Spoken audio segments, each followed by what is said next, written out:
A well-lived life is full of change, and change can be scary because it means losing a part of your identity. It can leave you feeling like you don't know who you are anymore, and not knowing who you are sucks. I know because I've been there time and time again. But what I've learned is that when you don't know who you are, it's a lot easier to decide who you're going to become. If you're someone who's ambitious and you want to live a fulfilling life and actually pursue actualizing your potential, but right now you're not enjoying who you're becoming or it doesn't excite you, then pretty soon something's going to change, and it's probably going to follow this cycle right here. At least it did for me. It took me from a job that I hated to becoming a digital nomad, moving from Australia to Latin America. It took me from an inconsistent person to running 19 marathons in 19 months. It really did change my life. And that's really because of two things. It raised the ceiling for what I thought was possible for my potential, and it allowed me to actually enjoy the process of becoming that person. Now, the type of change I'm talking here, I've coined the mini bang.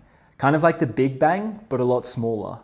Because it's usually the start of something new, but it's not a complete reinvention. So like a big bang, but smaller. Now, change at this level usually brings a lot of uncertainty about your identity and what your outcome's gonna be. And that can become a bit of a problem because, as we know, what follows uncertainty is fear. When you're scared, you naturally want to reject the change. But if you're someone who wants to fulfill their potential, then you have to face it. Because you're either gonna be in some pain and choose to make a change, or life is going to force it upon you anyway. When that happens, when life forces a change upon you, it can feel really unfair because it's out of your control.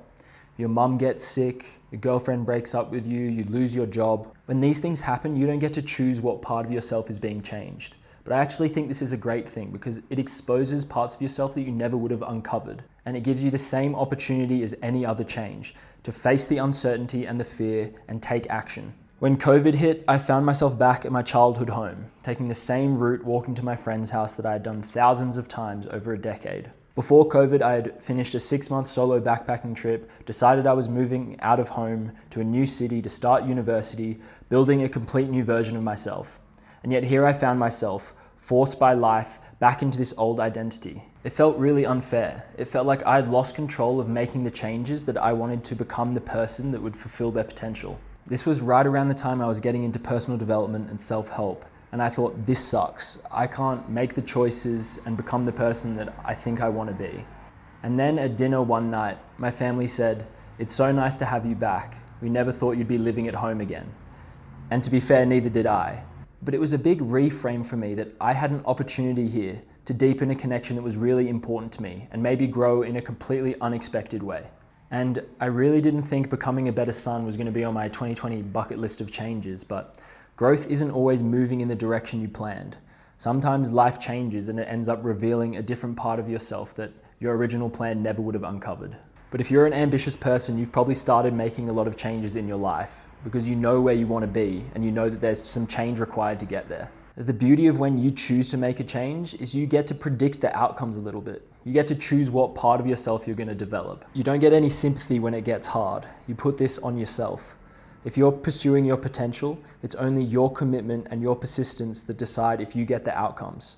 Can you face the uncertainty? Will you act in the face of fear? And if you do, you're going to lose a part of yourself. And the job then becomes, what do I fill it with? Because that's going to decide who you become. And there's a lot of pain and trial and tribulation that comes with finding the right thing that's going to fill that hole.